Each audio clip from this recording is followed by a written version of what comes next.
Good evening. You're watching the main news on HKIBC. I'm Sarah Wong. And I'm Harminder Singh. Here's a look at tonight's top stories. British Prime Minister Theresa May throws in the towel and announces her resignation after admitting defeat on Brexit. Mixed signals again from Donald Trump. Huawei is dangerous, he says, but a tech giant could be part of a trade deal. And controversy dogs Hong Kong's justice chief once more over arbitration work shortly after she took up government post. After failing to deliver Brexit on multiple occasions, British Prime Minister Theresa May has announced her resignation, taking effect on June 7th. An election for a new leader of the Conservative Party will be held the following week. The winner will automatically become Prime Minister. British Prime Minister Theresa May has been under fire since March 29th after failing to deliver Brexit. After 3 failed attempts to pass an EU-approved deal in Parliament, May wanted to try a 4th time this week. But she was met with mutiny by members of her Conservative Party. With support severely lacking from her own party and pressure mounting for her to quit, May was left with no choice. I believe it was right to persevere, even when the odds against success seemed high. But it is now clear to me that it is in the best interests of the country for a new Prime Minister to lead that effort. So I am today announcing that I will resign as leader of the Conservative and Unionist Party on Friday the 7th of June, so that a successor can be chosen. A new party leader will be elected the following week, and May will continue to serve as Prime Minister until the process is completed. She had some advice for her successor. It is, and will always remain, a matter of deep regret to me that I have not been able to deliver Brexit. It will be for my successor to seek a way forward that honours the result of the referendum. To succeed, he or she will have to find consensus in Parliament where I have not.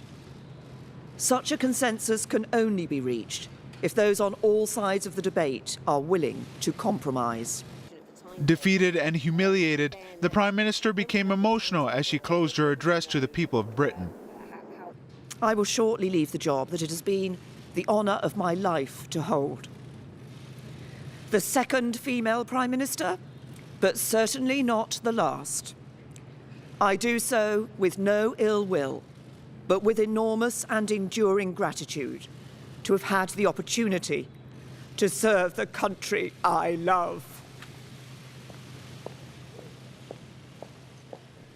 Opposition leader Jeremy Corbyn said whoever succeeds May as Conservative Party head must call a general election.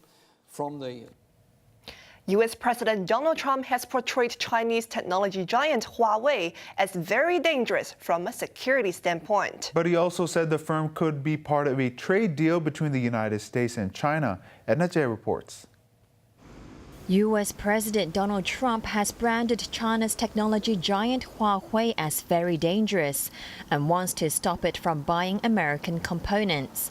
Placing the world's second-largest smartphone maker on the much-feared entity list has triggered a domino effect, with a string of foreign companies stepping back from Huawei. Huawei is something that's very dangerous. You look at what they've done from a security standpoint, from a military standpoint, it's very dangerous.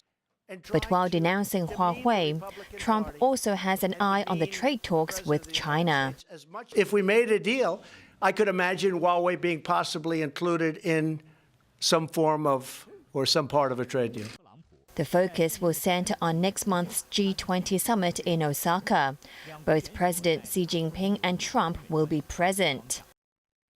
Their trade war has escalated. Washington this month increased tariffs on $200 billion worth of Chinese imports, prompting China to hit back by imposing duties on another $60 billion worth of American goods.